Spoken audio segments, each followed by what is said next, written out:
Liberdade com responsabilidade. Dar aos funcionários autonomia, ao mesmo tempo e que espera um alto nível de comprometimento. Você está na Netflix.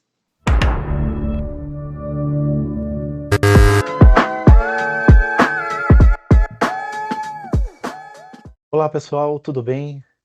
Você está no Papo com Conteúdo e esse é o segundo episódio da nossa série, hoje com um livro incrível, um pouco polêmico, é verdade, sobre essa grande empresa chamada Netflix. E o livro?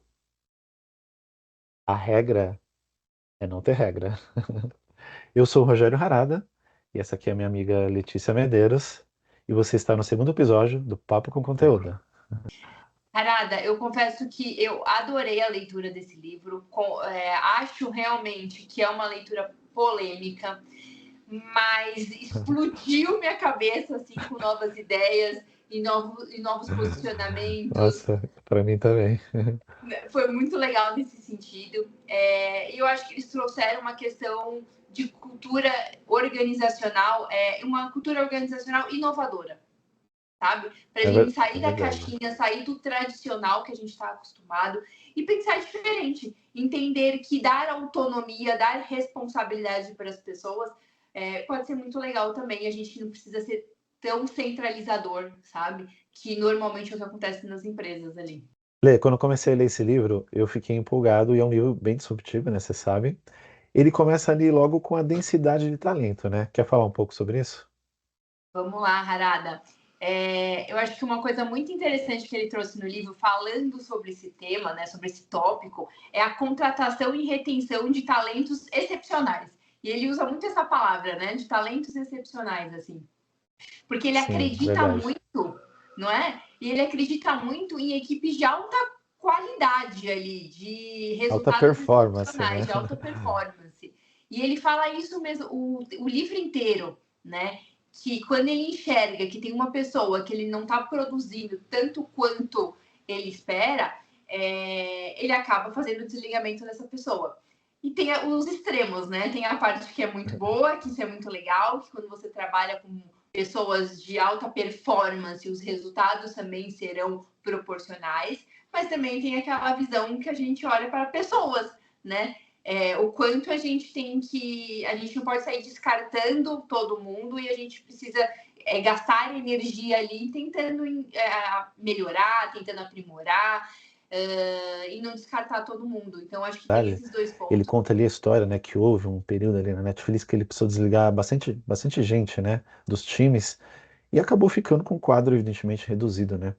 As pessoas que estavam nos times, né, que ficaram, acabaram, coincidentemente, né, enfim, acho que essa não é a melhor palavra, mas enfim, acabou ficando ali as melhores pessoas, né, fazendo com que a densidade de talento, essa expressão que eles realmente usam, aumentasse, ou seja, as pessoas que ficaram eram aquelas que realmente estavam comprometidas, né, em fazer a Netflix acontecer. Isso que ele chama de densidade de talento, né? Você ter menos gente com mais talento vai produzir mais com muita gente com pouco talento, né? É meio chocante isso, né? Muito. Mas quando ele fez exatamente essa mudança de ter desligado um número grande de pessoas, depois recontratado isso, ele também já fez essa recontratação com salários acima da média. Sim, ele paga altíssimos salários, né? É impressionante a Netflix. É isso. E aí você começou a trazer pessoas de alta performance, mas pagando salários altos para elas também, valorizando. Então, eu entendo que você tem um super potencial e eu vou te pagar. Um pouco, né? E aí vem o próximo capítulo. Não existem políticas de férias. Meu Deus. Essa foi polêmica também, Harada. Cara, o que é isso? Engraçado que a cada capítulo, como a gente comentou, né, tem a visão do CEO, que é o dono, né, da empresa, e tem a visão da professora, né, que, enfim, dá aula numa das melhores escolas de negócios do mundo, né? Ou seja, são visões de dentro e de fora, vamos dizer assim, né? E ela, assim como os leitores, ficam pensando, né? Tá, mas como é que ele mantém isso, né? Como assim não tem política de férias, né? Mas eu acho que entra muito no que a gente estava falando anteriormente. Se você tem uma equipe de alta performance, você começa a confiar no seu time também, né? Então, quando você não tem uma política de férias, ele confia verdadeiramente no time, que ele sabe que as pessoas vão tirar férias nos melhores momentos e que não vai impactar nas entregas. Então, acho que é isso também. Você tem um time maduro, né, É verdade. para esse tipo de tomada de decisão, e você não precisa de uma política para fazer essas tomadas de decisões, né? O próprio time ele vai conseguir agir da melhor forma possível. E isso é muito legal, porque quando você tem essa autonomia, né, a empresa te passa essa confiança, você começa a trabalhar de uma forma mais leve também, né, sem É tanta verdade. cobrança, porque você É sabe verdade. que a empresa confia em você, confia na sua entrega, confia nos seus resultados. É uma autorresponsabilidade, né, em prol da empresa, né? Eu acho que isso foi uma grande sacada da Netflix, sério. E de verdade, acho que dá para copiar sim, tá? Muitas coisas dessa cultura de inovação, né, nas empresas. Tá, aí eu li esse capítulo e lá vem o próximo.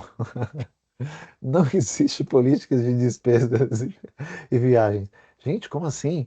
Sim, você pode gastar o seu dinheiro com viagens e fazer despesas quando você bem entender. Assim, não é impressionante? Você fica até sem fôlego, né? Você fala, como assim não tem política de despesa e de viagens, né? Ele até cita um exemplo que uma vez ele estava fazendo uma viagem para fechar um negócio, né? Acho que para o Oriente, e comprou uma passagem de terceira classe e descobriu que tinha muitos funcionários da Netflix viajando em primeira classe.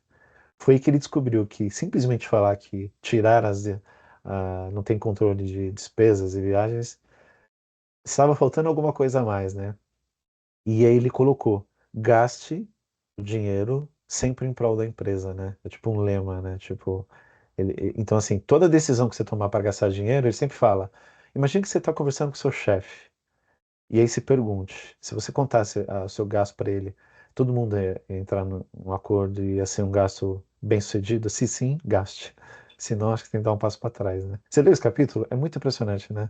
Não, eu gostei muito, eu acho que entra muito numa fala de RH que a gente sempre coloca a gente sempre coloca na mesa, né, e traz em pauta, que é ser dono do negócio. E a maioria das empresas tem isso como valor da empresa. E é muito difícil esse equilíbrio do bom senso, porque às vezes as pessoas extrapolam ser dono do negócio e ser proprietário, né? Então, ser dono do negócio é ter esse espírito de dono, de ter esse Sim. olhar, de, tipo, eu preciso andar de primeira classe ou eu posso ir de segunda classe? Eu preciso ter 3 monitores na minha mesa ou eu posso ter 2 que vai atender o meu trabalho? Então, eu acho que ele estimula muito isso também, de você ser dono do negócio, mas entender que você não é proprietário e que tem regras, né? Tem algumas regras ali que precisam ser seguidas. Mas essa visão, essa autonomia que a Netflix dá para os seus colaboradores, eu acho que isso é muito legal. Isso que encoraja mais também e faz com que esses profissionais queiram ser cada vez melhores. Porque eles estão numa empresa que eles entendem que eles são valorizados, que eles têm autonomia para fazer as coisas, e ao mesmo tempo eles vão se esforçar para fazer melhores entregas, para se capacitarem mais, para serem os melhores ali. E aí a gente tem um time muito mais talentoso também dentro da organização, né? E que barato que você falou agora, né? É verdade, né? É tudo um ciclo, né? Foi muito bem pensado, né? Porque aumenta a densidade de talento, aumenta o compromisso que você tem com a Netflix de alcançar resultados, né? E ao mesmo tempo, alavanca a empresa como um todo, né? A inovação dispara, né? Assim, porque você sempre está ali focado, né? É o melhor para a empresa, né? É isso que eu posso fazer de melhor na posição que eu estou atualmente, né? É muito, muito disruptivo mesmo. É uma cultura. E Lê, você acha que isso sua opinião, você acha que a gente consegue aproveitar alguma coisa disso? Que sim, e eu acho que, mais uma vez, né, a gente tem a Netflix e a gente tem as outras empresas. E entre uma e outra, eu acho que tem o equilíbrio, o meio do caminho. Então, talvez, para a gente implantar uma cultura do nível da Netflix, eu acho que é um caminho. Não vai ser da noite para o dia, eu acho que é uma mudança de mentalidade, é uma mudança de política, são várias coisas que precisam acontecer para a gente chegar neste nível da Netflix. Mas a gente também, a gente não precisa ser aquela empresa super arcaica que a gente está acostumada, a gente pode ter um meio do caminho, né? E eu acho que é isso, é pensar como ter este equilíbrio onde todo mundo consiga explorar o seu melhor talento. E aí eu acho que entra no próximo tópico do livro, que a gente fala de cultura de sinceridade e transparência. Porque quando as coisas estão claras, as coisas são transparentes, é muito mais fácil para a gente tomar decisão, né? Uma comunicação aberta, honesta. E dentro do livro, ele incentiva muito essa comunicação entre os pares, né? Lógico que tem que ter parte da liderança com seus colaboradores, mas entre os pares também, de ter feedbacks verdadeiros e abertos. E feedback, eu acho que é uma arte. Porque é a arte de você dar o feedback de uma forma honesta, mas sem magoar a pessoa, e a arte de você receber o feedback. Sem se magoar, né? Sem se magoar. É isso, Harada. Isso é forte na Netflix, né? Deu pra perceber, né? Ao longo do livro inteiro, né? Que eles levam isso muito a sério, né? Essa questão de feedback, né? E eles têm um lema assim: dê feedback em qualquer lugar, em qualquer hora. Sim, é isso. Isso também. Às vezes a gente fica esperando o melhor momento para o feedback, né? E a Netflix, ele estimula justamente isso. Se tiver que dar um feedback, dê na hora. Chama a pessoa do lado, já dê esse feedback, porque ela vai ter a oportunidade de mudar o rumo daquela conversa ali naquele momento. Porque o depois pode ser que a gente perca o timing, né? É verdade. Eu lembro de uma parte do livro que enfim, uma líder estava tentando, enfim, implementar uma nova estratégia de marketing, né, para um dos produtos e negócios da Netflix, e ela entrou numa reunião, e aí a missão dela era convencer todo mundo a gastar aquele dinheiro para aquela ação de marketing, né? E ela começou, o livro conta, né? Todo mundo começou a perguntar, faz sentido gastar esse dinheiro? E ela começou a ficar tensa, nervosa com aquilo. E ela começou a gaguejar, ela não sabia mais o que fazer. Até que uma moça que conhecia ela, né, levantou a mão no meio da reunião e falou: fulana, você não está ouvindo. Olha como você está se posicionando. Presta atenção no que você está fazendo. Você não está ouvindo as pessoas. Você precisa de todo mundo aqui dessa sala e a gente precisa de você. Então, pare um pouco para pensar no que você está falando, que talvez a gente chegue num denominador comum. É muito assustador sem pensar isso, né, nas empresas, no dia a dia, né? Porque esse tipo de situação ia assim parecer um confronto, né? Assim, tipo, você tá achando que eu sou melhor ou pior, sei lá. Mas não. Eles incentivam que isso aconteça de fato. Claro, tem que ter um cuidado aqui para não magoar as pessoas, né? Mas assim, ela entendeu que ela estava falando do negócio e de fato aquela reunião virou uma outra coisa. E ela conseguiu vender a ação dela de marketing para gastar o dinheiro que ela precisava, né? E tem uma frase que eles usam que eu acho que é muito legal, que é liberdade com responsabilidade. É. Eles te dão muita liberdade, mas ao mesmo tempo cada um sabe o seu papel ali dentro, do que pode e do que não pode fazer e de responsabilidade. Então essa frase para mim, liberdade com responsabilidade, para mim é incrível. Arada, eu preciso te dizer que a minha mãe era visionária. Porque quando eu era adolescente, eu ligava para ela e falava: mãe, eu preciso, sei lá, eu quero sair com os meus amigos. Ela falava: Letícia, pode ir, mas lembre-se, liberdade com responsabilidade. Essa frase Sério? seguiu a minha adolescência inteira. E Caraca. quando eu li o livro e eu vi essa frase, eu lembrei muito da minha mãe, Arada. Meu, eu acho que é a frase que mais, não sei o que você acha, mas assim, é a frase que mais reduz não, mas traduz a cultura da Netflix, não é? Liberdade com responsabilidade. Porque assim, eles não têm controle. É muito impressionante isso, né? Mas ao mesmo tempo, é uma maturidade de todo mundo dos times tão grande, eles sabem para onde a empresa está indo, eles sabem as decisões que tem que tomar, que tudo é feito muito rápido, né? Todas as decisões são tomadas muito rápido, eles sabem exatamente o que tem que fazer. Eu acho que é por isso que ela conseguiu inovar tão rápido em tantas coisas em tão pouco tempo, né? E no final do livro, quando você pega o livro da Netflix, né? No finalzinho dele, né? A contracapa aqui, tá escrito assim, ó: os salários são os maiores do mercado, é verdade. Eles pagam muito bem. Que todo o ciclo, né, Lé? Retém talento, densidade de talento, pessoas comprometidas, né? Não existe política de despesas, nem de férias, a gente comentou. Não existe um código de investimento. Mas ninguém nunca viu alguém apelado ao trabalho naquele comento aqui. Tentar agradar o chefe é uma péssima decisão. Trabalho árduo é irrelevante. E ter um desempenho razoável não é o suficiente. Eles retêm realmente grandes talentos lá nessa empresa. Então, é isso aí, bem-vindos.